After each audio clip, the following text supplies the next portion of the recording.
बच्चों, मैं आज आपको कंचा पाठ का सार बता रही हूँ। इसके लेखक टी पद्मनाभन हैं। प्रस्तुत पाठ में लेखक ने एक लड़के पप्पू के द्वारा कंचे के प्रति बच्चों का रुझान प्रस्तुत किया है।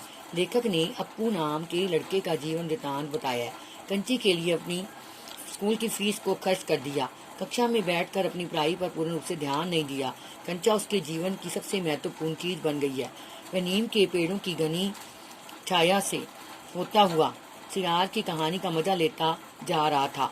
अप्पू चलते चलते एक दुकान पर पहुंचा, जहां उसकी नजर अलमारी में पड़े हुए जारों पर पड़ी। एक जार में हरी लकीर वाले बढ़िया सफेद गोल कंचे थे। कंचे बड़े आंवले जैसे थे। वह सपनों में खो गया। दुकानदार ने अप्पू से पूछा, क्या कंचे चाहिए? नहीं। तभी स्कूल की घंटी सुनकर वह बस्ता लेकर स्कूल की तरफ दौड़ पड़ा। स्कूल देर से पहुंचने पर वह चुपचाप बेंच पर बैठ गया। वह कंचे के अच्छे खिलाड़ी जॉर्ज को ढूंढ रहा था। जॉर्ज स्कूल नहीं आया था क्योंकि वह बीमार था। मास्टर जी के डांटने पर उसने रेलगाड़ी का पाठ खोल दिया। मास्टर जी ने कहा, रेलगाड़ी को भाप की गाड़ी भी कहते हैं, क्योंकि इसका यंत्र भाप की शक्ति से चलता है। अप्पू कंचे के बारे में सोच रहा था। मास्टर जी ने उससे पूछा कि तेरे मन में क्या है? उसने डर से कांपते हुए कंचे के बारे में बताया। मास्टर जी ने उस बेंच पर खड़ा कर दिया। तभी अचानक चपरासी के नोटिस लाने पर मास्टर जी ने सभी बच्चों को फीस जमा करवाने को कहा। तभी अप्पू ने मास्टर जी से माफी मांगी और फीस जमा कराने के लिए दफ्तर गया। वहाँ बहुत भीड़ थी। उसके दिमाग में कंचों को खरीदने की बात चल रही थी। कक्षा छोड़ने पर वह कंचे खेलते हुए बच्चों के पास नहीं गया, टहलता रहा। फिर वह दुकान में पहुंचकर कंचों को देख रहा था। दुकानदार ने पूछा कि तुम्हें कितने कंचे चाहिए? उसने जेब से 1.5 रुपये निकाल कर दुकानदार को दिए। दुकानदार ने उसे कंचों की पोटली बनाकर दे दी।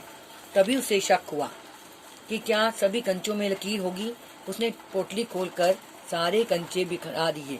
वह घबरा गया और कंचे उठाने लगा। बस्ते में से किताबें व स्लेट निकाल कर उसने कंचे डालने लगा। तभी अचानक एक कार सड़क पर ब्रेक लगा रही थी। वह कंचे चुनने में मगन था।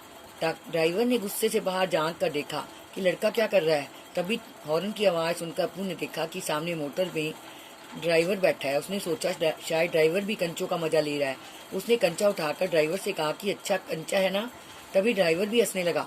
अप्पू बस्ता कंधे पर लटकाए घर आ गया। माँ ने पूछा, बस्ते में क्या है? तब अप्पू बस्ते में से एक एक कंचे निकाल कर गिनने लगा। माँ ने कहा, बेटा इतने सारे कंचे कहाँ से लाया? उसने कहा, पिताजी ने फीस के पैसे दिए थे। उसकी माँ समझ गई। उसकी पलकें भीग गई और वह रोने लगी। अप्पू समझ नहीं पाया कि उसकी माँ क्यों रो रही है। कभी उसकी आंखों के सामने दुकानदार और ड्राइवर खड़े खड़े हंस रहे थे। सबने कंचे को पसंद किया। माँ को ही कंचे पसंद नहीं आए। बस्ते में से आंवले जैसे कंचे निकालते हुए कहा, बुरी कंची है ना? नहीं, अच्छी हैं, देखने में बहुत अच्छे लगते हैं। वह हंस पड़ा और उसकी माँ भी हंस पड़ी। आंसू से गीले माँ के गाल से उसने अपना गाल सटा लिया।